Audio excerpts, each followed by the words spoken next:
Good evening. So glad that you could enjoy me tonight. Welcome to my fire. It's a gentle fire, it's not too cold outside, and maybe we can share a glass of wine, bring up your children, and listen to the story. It's a wonderful story. Tonight is one of the most special nights of the year in the Eastern Orthodox Church. It's the Easter Vigil. I've talked about it before, but it's the most moving and wonderful service. You go in and the church is lit only by candles, just masses of candles, and there's a coffin with the crucifixion of Jesus on an embroidered cloth over the top of the coffin.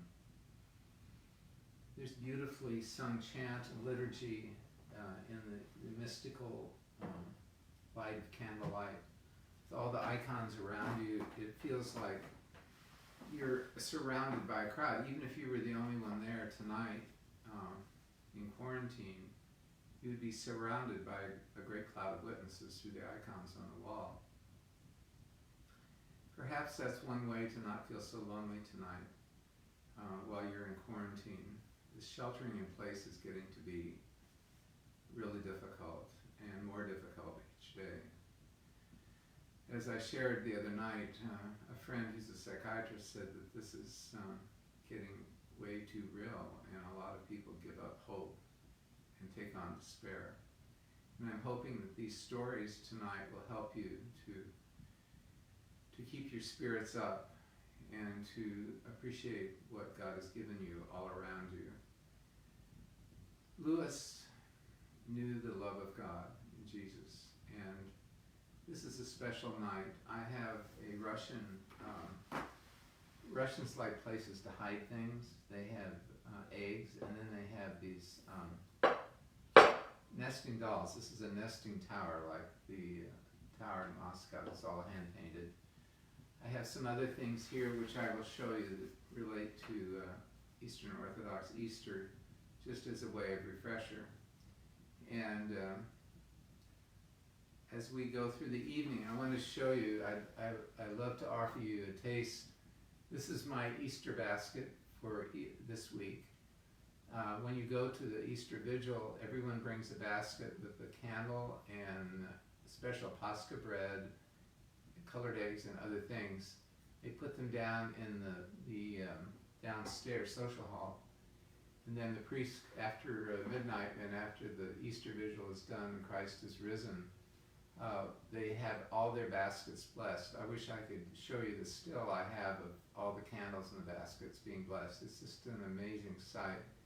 And then you take them home and feast with your families.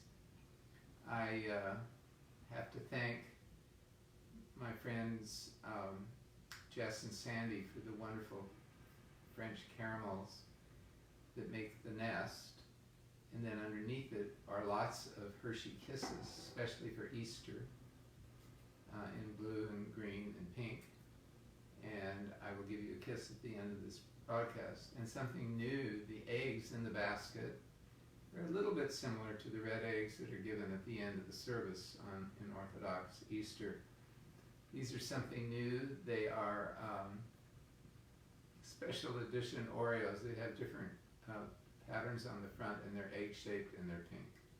So there you have it. We will indulge that at the end of the program when I share a few other things with you. I want to share with you what we're doing at tea time for the next few days. For the next 5 days, we're doing a children's story time. I'll tell you about that. And a new spring weekend time for tea time only. The readings will be regularly at 7, as they always have been. So let's start our story, and then I will get back to these. But I'm going to take another drink of wine. Blessings to you all.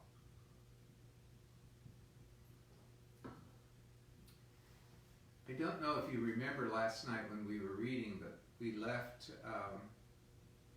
Erebus behind a big divan, and the Tizrock was very lazy and started to fall asleep. she was afraid he was going to sleep there all night because she had to get out of there. But finally he complained to the vizier and said, I'll read it because it's hilarious. Oh, it's not hilarious, he was mean. Oh, excellent vizier, the excess of my paternal anxiety inclines me to sleep. He's very lazy. Command the musicians to my chamber. But before you lie down, call back the pardon we wrote for the third cook. He's taking back his pardon. He wants to punish the third cook. I feel within me the manifest prognostics of indigestion. That's a mouthful. To hear is to obey, said the Grand Vizier. He crawled backwards on all fours to the door, rose, bowed, and went out. And even the Tizroc remained seated in silence on the divan, till Erebus almost began to be afraid that he had dropped asleep. But at last, with a great creaking and sighing, he heaved up his enormous body, signed to the slaves to precede him, and with the lights, and went out. The door closed behind him. The room was once more totally dark, and the two girls could breathe freely again. Now they could breathe freely again. However, they needed some light. So I brought this lantern. It's not lit, but if they need it, they can use it to get out. So let's continue the story.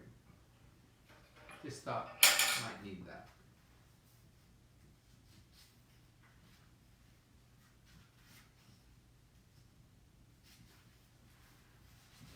Chapter 9, Across the Desert. How dreadful.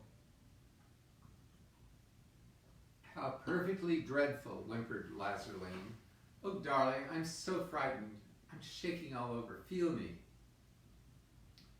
Come on, said Erebus, who was trembling herself. They've gone back to the new palace.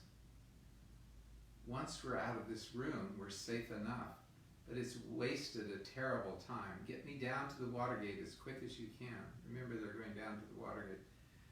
Darling, how can you, squeaked Lazarline. I can't do anything, not now. My poor nerves. No, we must just lie still a bit and then go back.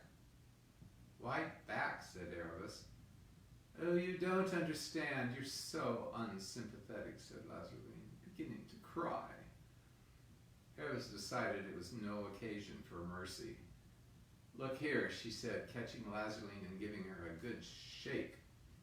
If you say another word about going back, and if you don't start taking me to the Watergate at once, do you know what I'll do? I'll rush out into that passage and scream! Then we'll both be caught. But we shall both be killed, said Lazarine. Didn't you hear what the Tizroc, may he live forever, said? Yes, and I'd sooner be killed than married to a Hoshta, so come on.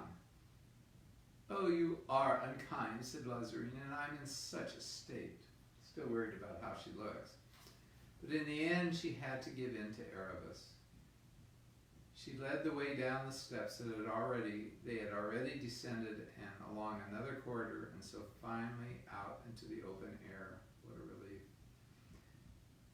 They were now in the palace garden, which sloped down in terraces to the city wall.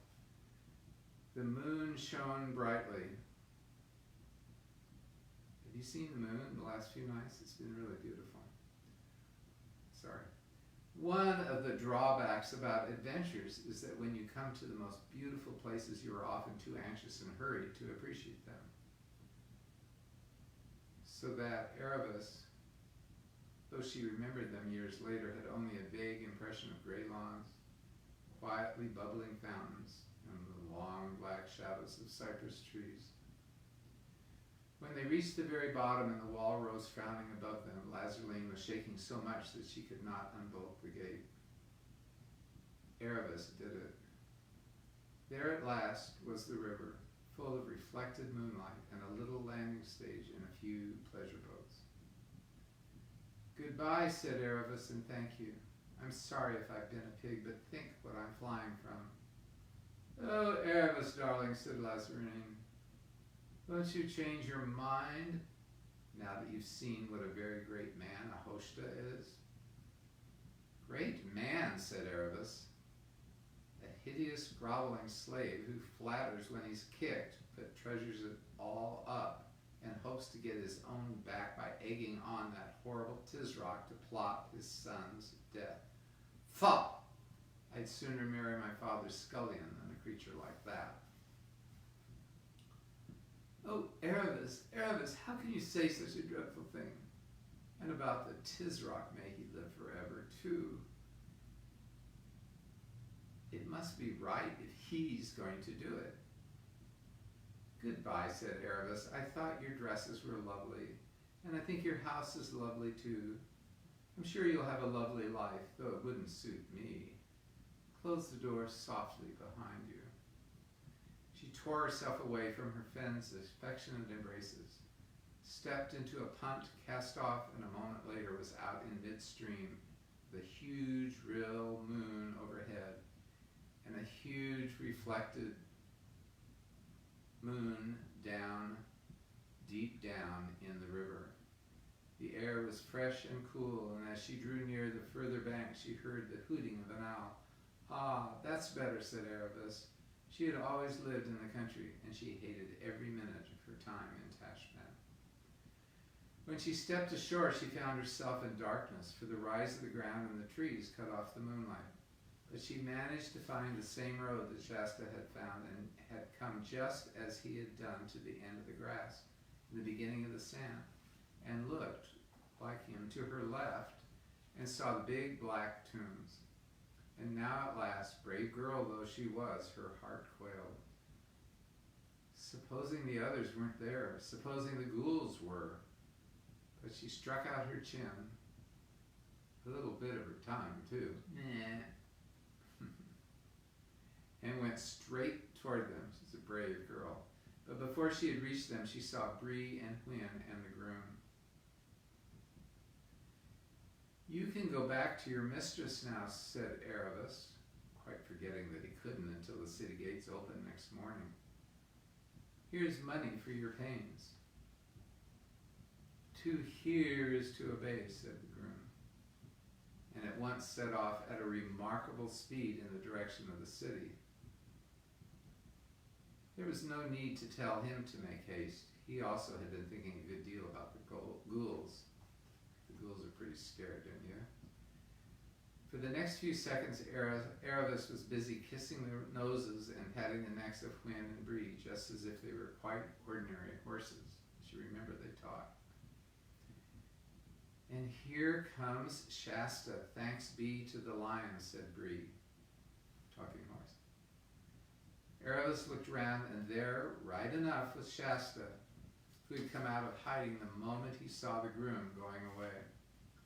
And now, said Erebus, there's not a moment to lose, and in hasty words she told him about Rabadash's expedition. Treacherous hounds, said Bree, shaking his mane and stamping his hoof. An attack in time of peace without defiance sent, but we'll grease his oats for him. We'll be there before he is. Can we, said Erebus, swinging herself into Hwin's saddle. Shasta wished he could mount like that. Hoo-hoo, snorted Bree. Up you get, Shasta. Can we? And with a good start, too. He said he was going to start at once, said Erebus. That's how humans talked, said Bree. But you don't get a company of 200 horse and horsemen watered and victualled and armed and saddled and started all in a minute. Now, what's our direction? Due north? No, said Shasta. I know about that. I've drawn a line. I'll explain later. Bear a bit to our left, both you horses. Ah, here it is. Now, said Bree, all that galloping for a day and a night like in stories can't really be done. It must be walk and trot, but brisk trots and short walks. And whenever we walk, you two humans can slip off and walk too. Now, are you ready? Are you ready, Quinn? Off we go. Narnia and the North. At first it was delightful. The night had now been going on for so many hours that the sand had almost finished giving back all the sun heat it had received during the day. And the air was cool, fresh, and clear. Very much like tonight. You should go out, take a walk. Under the moonlight, the sand, in every direction and as far as they could see, gleamed as if it were smooth water or a great silver tray. Except for the noise of breeze and wind's hoofs, there was not a sound to be heard. Shasta would nearly have fallen asleep if he had not had to dismount and walk every now and then.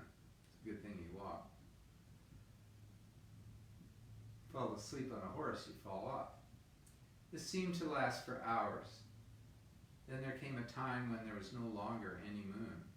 He seemed to ride in dead darkness for hours and hours, and after that there came a moment when Shasta noticed that he could see Bree's neck and head in front of him a little more clearly than before. And slowly, very slowly, he began to notice the vast gray flatness on every side. It looked absolutely dead, like something in a dead world. And Shasta felt quite terribly tired and noticed that he was getting cold and that his lips were dry. And all the time, the squeak of the leather, the jingle of the bits, and the noise of the hoofs. Not proppity as it would be on hard road, but thubbity on the dry sand. At last, after hours of riding, far away on his right there came a single long streak of paler gray low down on the horizon. Then a streak of red, and it was morning at last, but without a single bird to sing about it. Have you noticed the birds singing at sunrise? Because the skies are quieter, we hear them more out here. You hear them in the city, I'm sure, also. He was glad of the walking bits now, for he was colder than ever.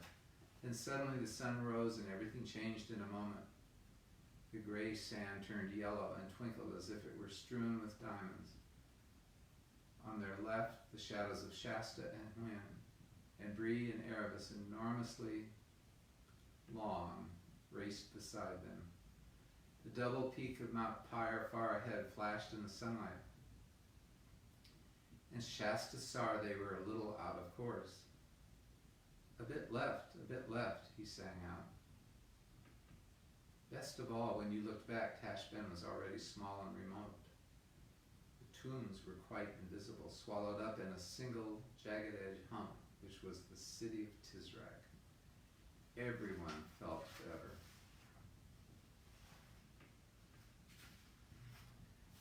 But not for long.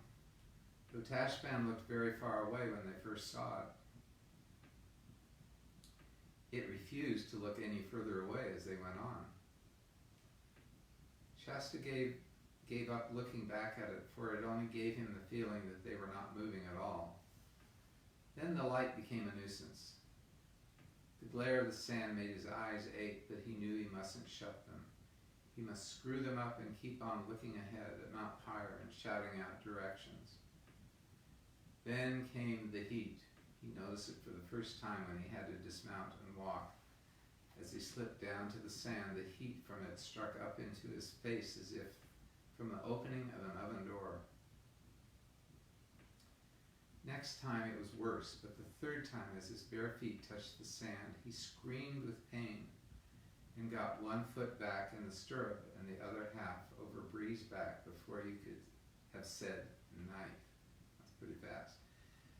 Sorry, Bree, he gasped. I can't walk it. It burns my feet. Of course, panted Bree. Should have thought that myself. Stay on, can't be helped. It's all right for you, said Shasta to Erebus, who was walking beside Quinn. You've got shoes on. Erebus said nothing and looked prim. Let's hope she didn't mean to, but she did.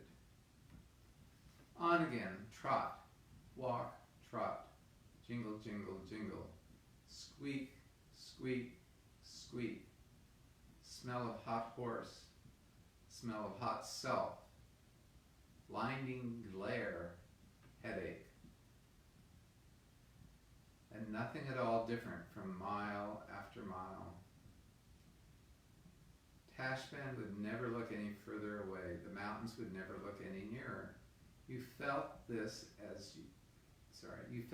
had been going on for always.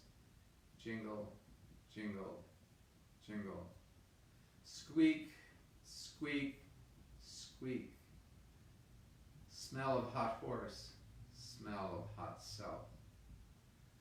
Of course, one tried all sorts of games with oneself to try to make time pass.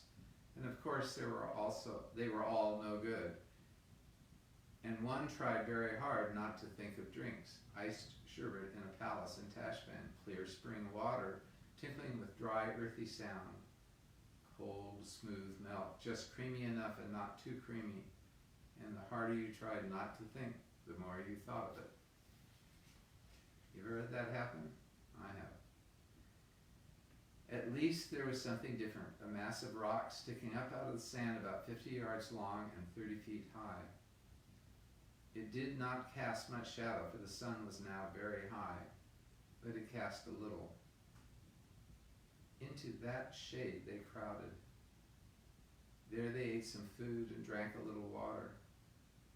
It's not easy giving up a horse a drink out of skin. Not easy to give a drink to a horse out of skin.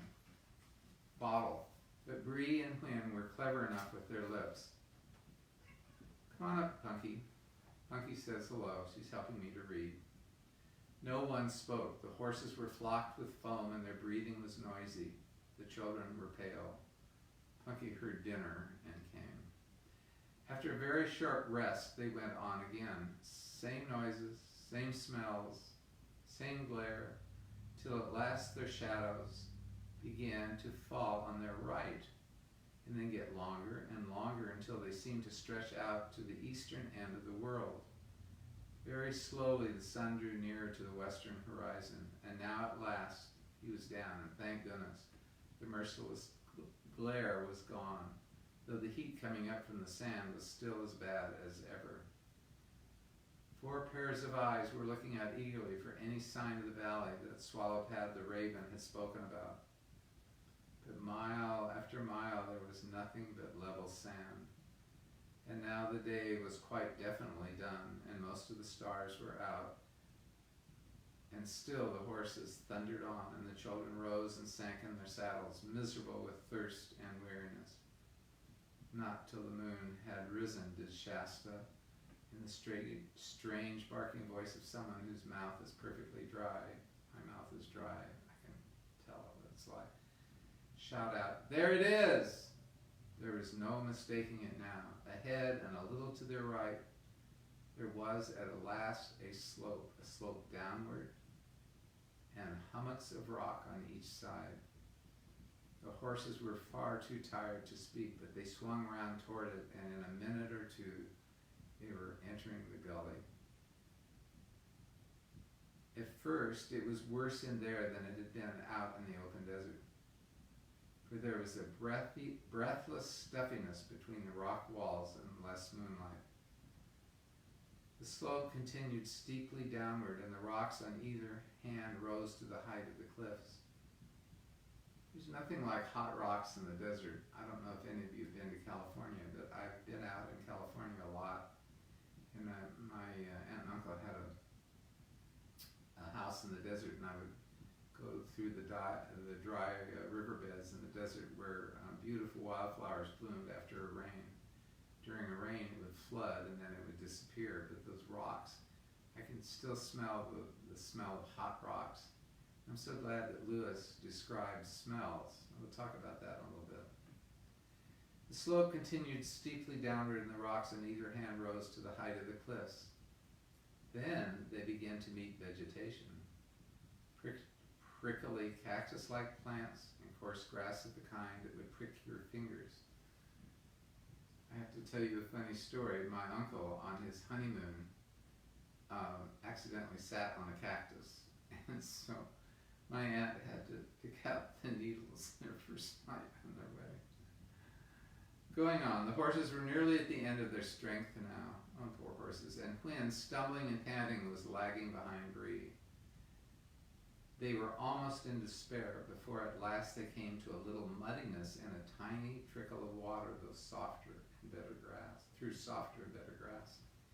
And the trickle became a brook, and the brook became a stream, with bushes on either side, and the stream became a river, and there came, after more disappointments than I could possibly describe, a moment when Shasta, who had been here in a kind of a daze, suddenly realized that Bree had stopped and found himself slipping off.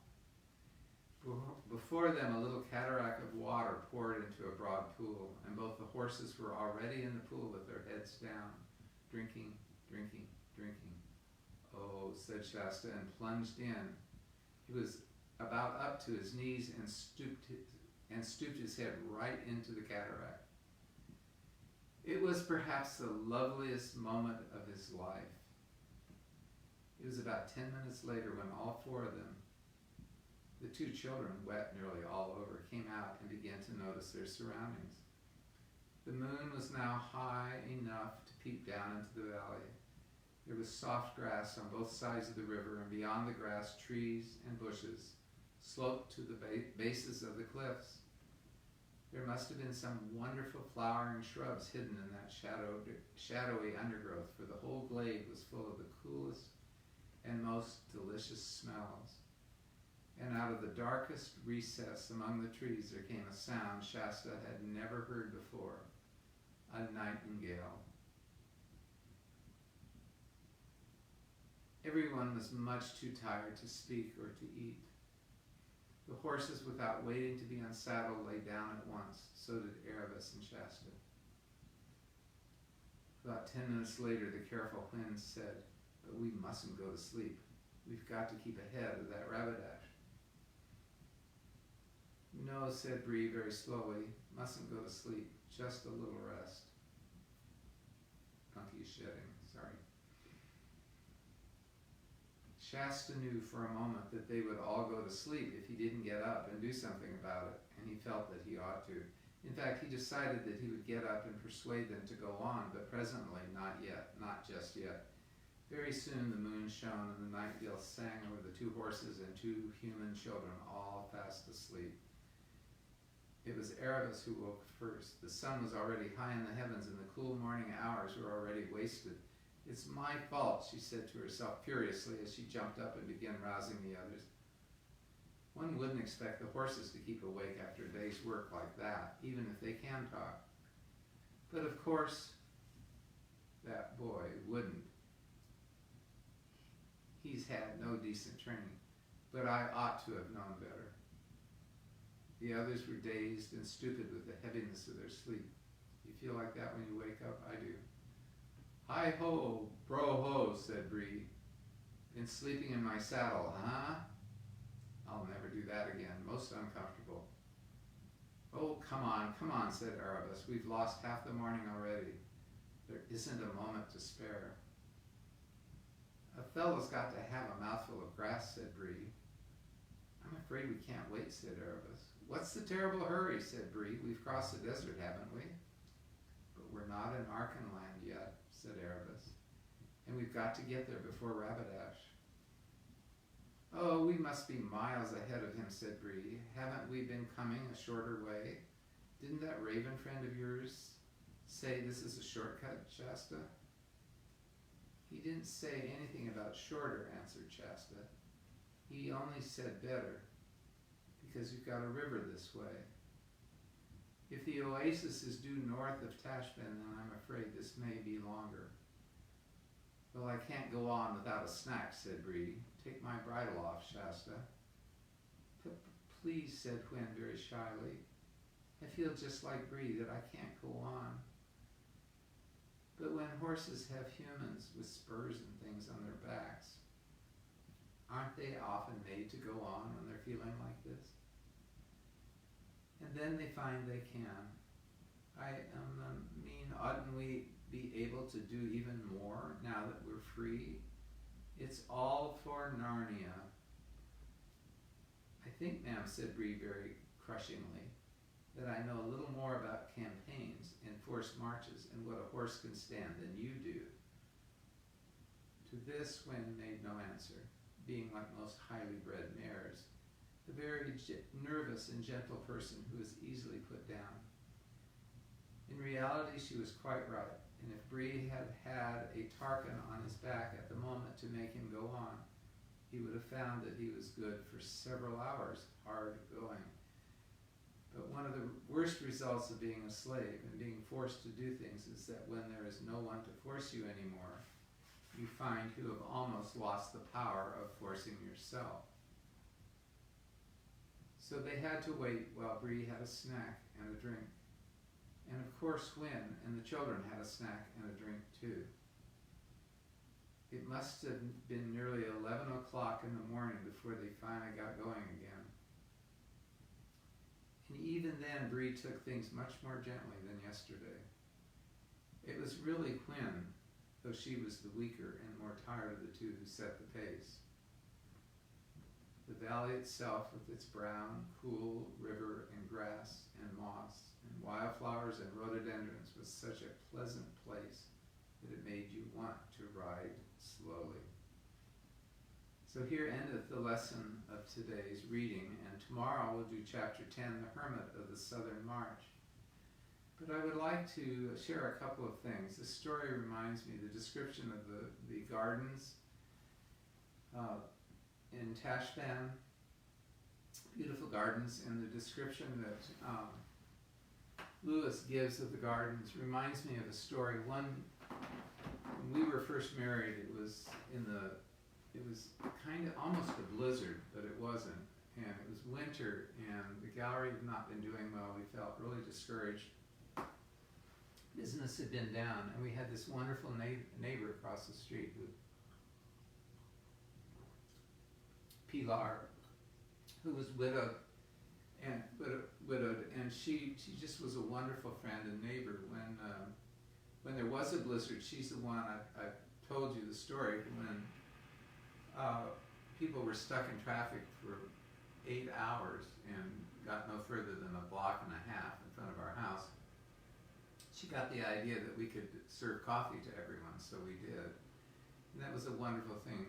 She had the cups, we had coffee, she had coffee, and we came out on the streets. And later, my mom was visiting. It was during the Great Blizzard, the one where you see the poster of people skiing down Wisconsin Avenue. We lived in Georgetown. Anyway, later, this wonderful friend, another discouraging winter, invited us to go to a hotel for a talk.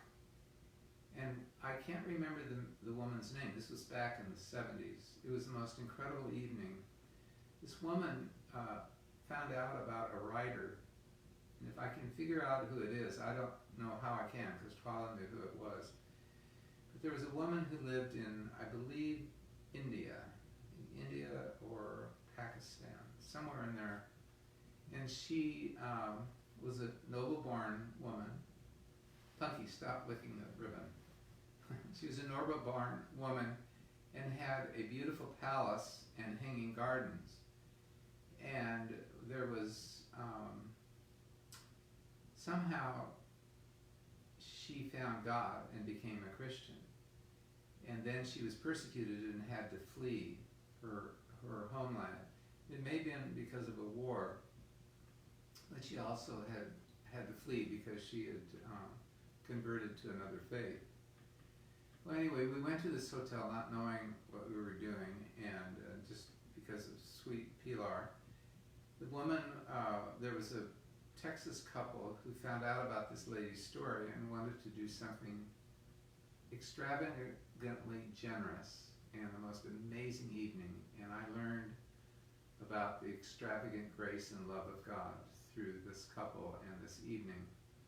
We went to this hotel room, and there was a stage where the woman told her story. She was dressed in a beautiful sari and it was just a beautiful woman. And the couple, to comfort and to acknowledge the suffering the woman had experienced, they recreated her gardens that she had to leave in her home country in the middle of winter. When the evening was done, all the chairs were pulled back and tables were brought out with huge flower arrangements, and everyone was served this opulent dinner. At the end of the evening, the couple said, everyone at your table take one of there were blooming plants, take one of the flowers home. We want all these to go to your garden for this winter. And that was the beginning of my understanding of the extravagant grace and love of God. I grew up with a wonderful understanding of the love of God, but it somehow got filtered through other things like fear of God and other things. But this for Twyla and I was the most incredible encouragement, very much like the story I told you about my friend's son bringing us what we needed for rent during that other blizzard. So I just wanted to share that story, and I love the way Lewis describes gardens. I've been thinking all day. I've been out taking long walks, and every time I take long walks, I try to experience the sacred space of nature, because as you've heard me say over and over again, that the early Christians understood the sacred space that we worship in outside, not in the church. The church is where we go in to acknowledge what's outside. Today I was walking and I saw lots of, this bouquet is for all of you. This is a mustard, just plain old mustard seed, and I don't know what this is, but it's the most fragrant smell. And I was just thinking of a friend. I was thinking of when you pick up a newborn baby, when you hug someone you love. Maybe it's their cologne, maybe not. Maybe there's just a fragrance of a person's body that is embedded in our memory when we love someone and when someone loves us. I was just thinking when I smell these flowers how much these remind me of friends who love me and the fragrance of them in my life. And I think with the quarantine and isolation, this is a really important thing for us to remember and to be thankful for. It's now weekend, and the traffic into DC wasn't quite as much today like it was yesterday, and we're all beginning to gear up. And again, I repeat what I said last night. There is no such thing as normal, and we should not be accustomed to saying, oh, well, it's just a normal day. Because when God loves us, nothing is normal. I was listening to, instead of the Met, which I love to listen to on Saturdays, and in fact, next Saturday they did a review and the story of the actual singing the choruses and the solos. They're doing Puccini's Turandot, probably one of the most beautiful love songs in the whole world. It's been sung by Pavarotti and others. It's just amazing. And that will be next Saturday afternoon. But when I went over the mountain, I ended up on a station which I would kindly call the Grand Ole Opry. It was a Christian country music station. And I won't say what I thought. I mean, I really acknowledge that God moves in all kinds of ways. The Gaithers, many other wonderful musicians have expressed God's glory in a different way than maybe I'm used to or that I would appreciate. But I just thought, the mystery of God in creation, the mystery of God in music is so profound, so much more profound than little ditties. Like one of the songs was being satisfied in Jesus. And I just thought my prayer for this year is to never be satisfied. There is satisfaction in God's love. There is satisfaction in His presence. Even in this isolation, His presence is with us. And And we need to focus on that kind of satisfaction. The kind of satisfaction that this song implies, not meant to, but does imply, is, well, everything's normal, I'm satisfied, I don't need anything, I've got Jesus, I don't have any more hardship. That's a lie. God's presence comes often through hardship. Joy comes in the night. Lewis, of all people, knew what that was, especially surprised by joy, especially his book of losing his beloved wife in his older years. It's a really wonderful story, and I just appreciate tonight C.S. Lewis's words about the power of smell and beauty. And I want to share something. I wish this were smell-o-vision. I can't. But before I do that, I'm going to have an Easter egg.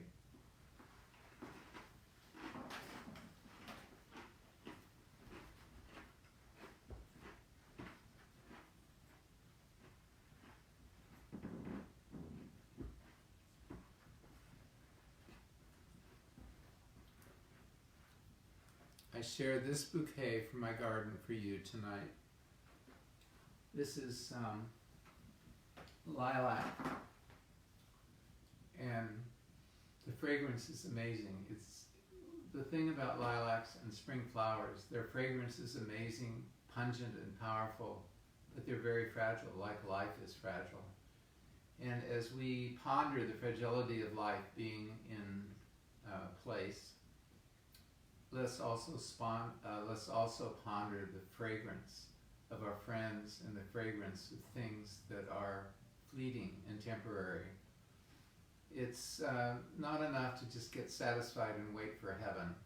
I'm really tired of that. I look for heaven. I take joy in meeting Twyla there someday. But in the meantime, wake up and smell the flowers, not to be trite.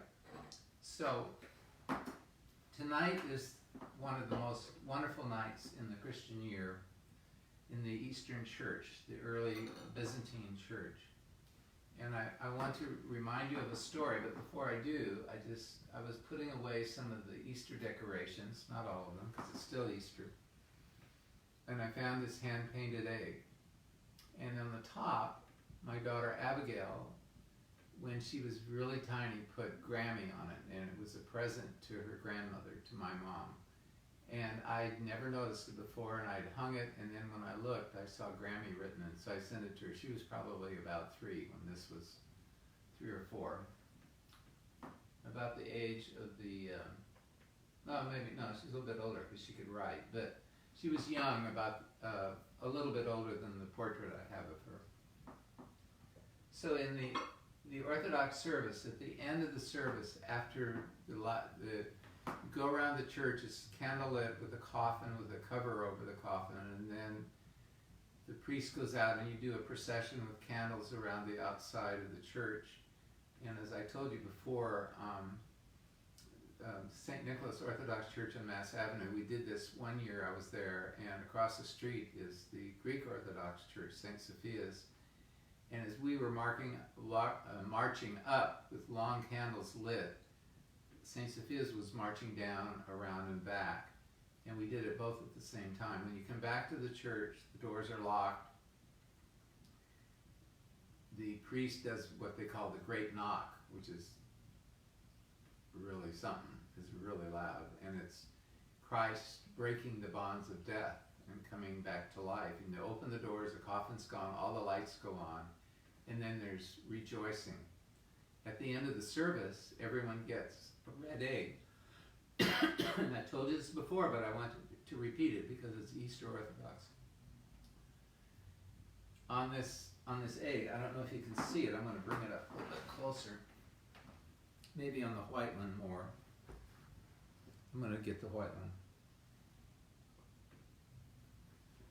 There's the symbol of Christ the King in Russian, and then the Orthodox cross. And remember, the footrest of the Orthodox cross points to the one man that Jesus promised would be in paradise, the thief that hung on the cross and believed. So the red and white eggs, these are replicas of what the Tsar would hand out to people at Easter in the court.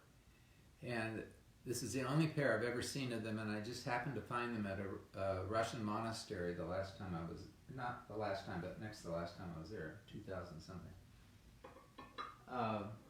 The story goes that Mary Magdalene went to Pontius Pilate to witness to the resurrection of Jesus, to try to get him to convert. And she had a basket of eggs.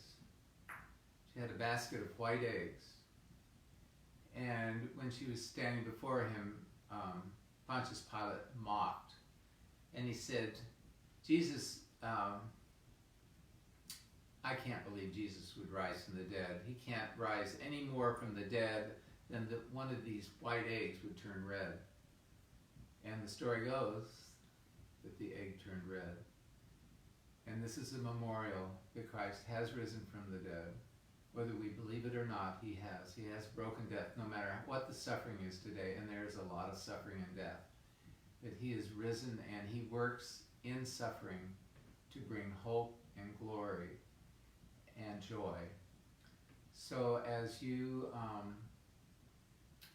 tuck your children in bed, remind them of this story, that Christ is risen from the dead and lives forever. His body is in heaven.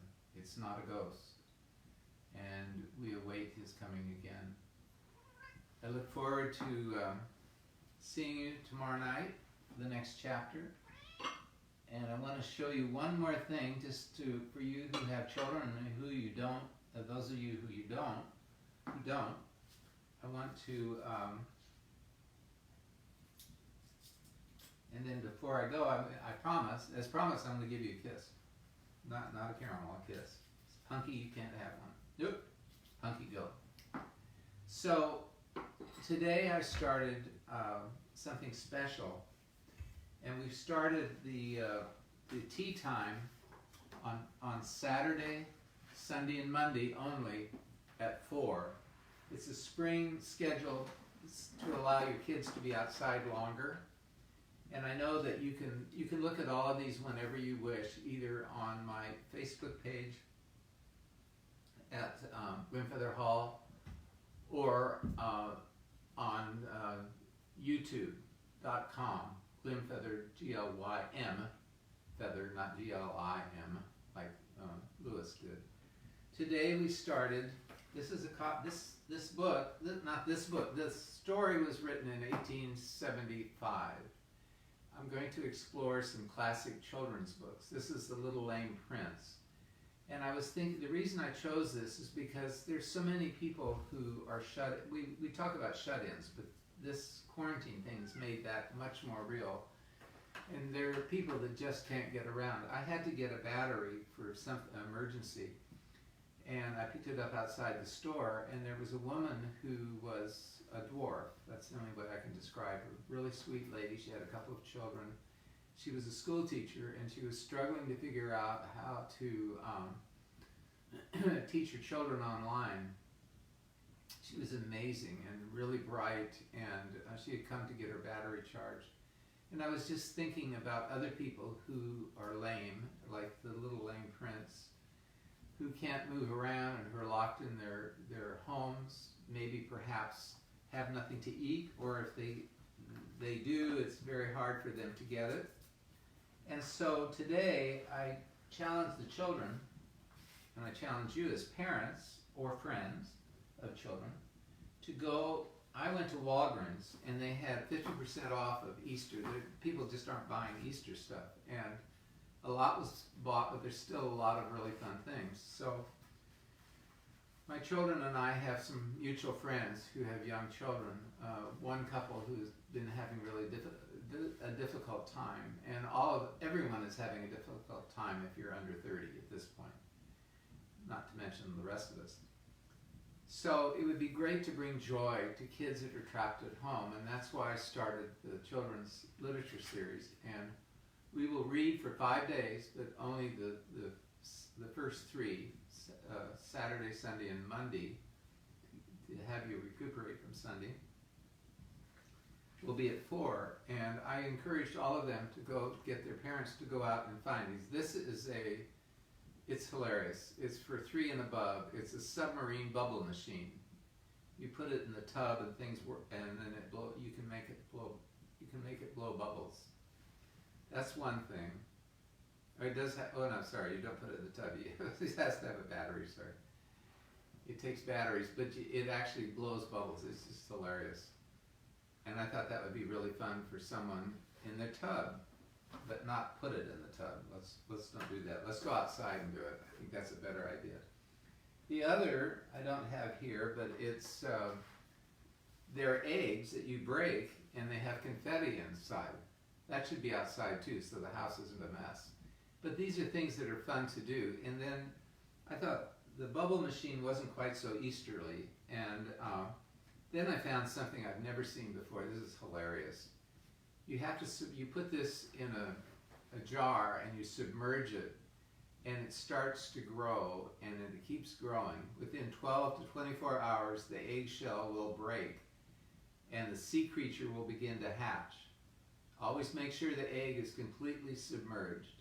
Leave the sea creature in the water and it will grow to full size, approximately 7.25 inches by 3.75 inches by 2.25 inches. After a few days, sea creature, however, will gradually shrink back to original size when it's removed from the water. So this could be a really fun thing to do when you're stuck at home. So if you can find these, it's called Mega Grow Eggs, and it's from, I think, doesn't say here, but I got it at Walgreens. I think they make it, or they have someone that makes it. The other thing that's just so much fun, a lot of these were gone, is this funny thing. This is a chick, and if you shake it enough, it lights up. And isn't that great? So there are kinds of fun things to distract. It's called Fluffy the Puffer Toy. It lights up. So Fluffy the Puffer Toy. Punky, you can't have Fluffy. You chew it and you'll mess it up.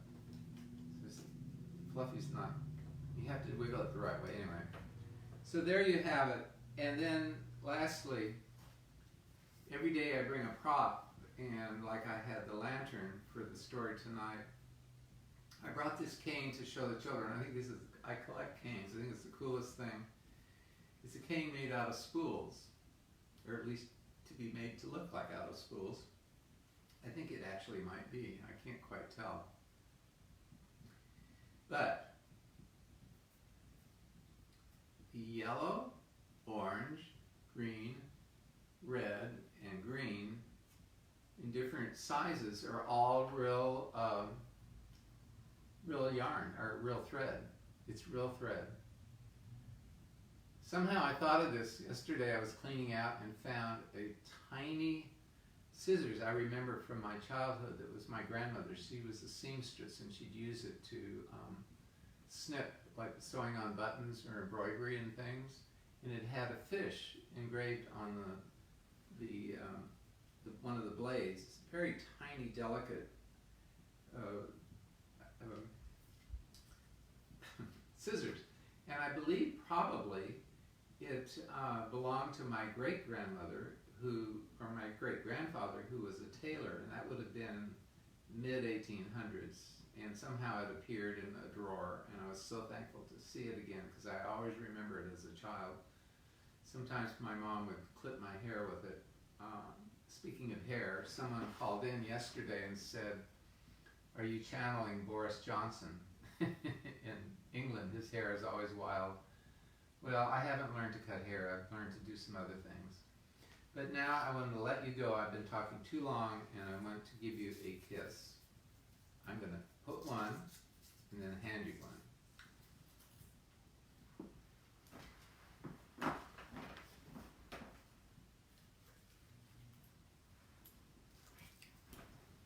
A kiss to all of you, and good night. See you tomorrow at 4. God bless.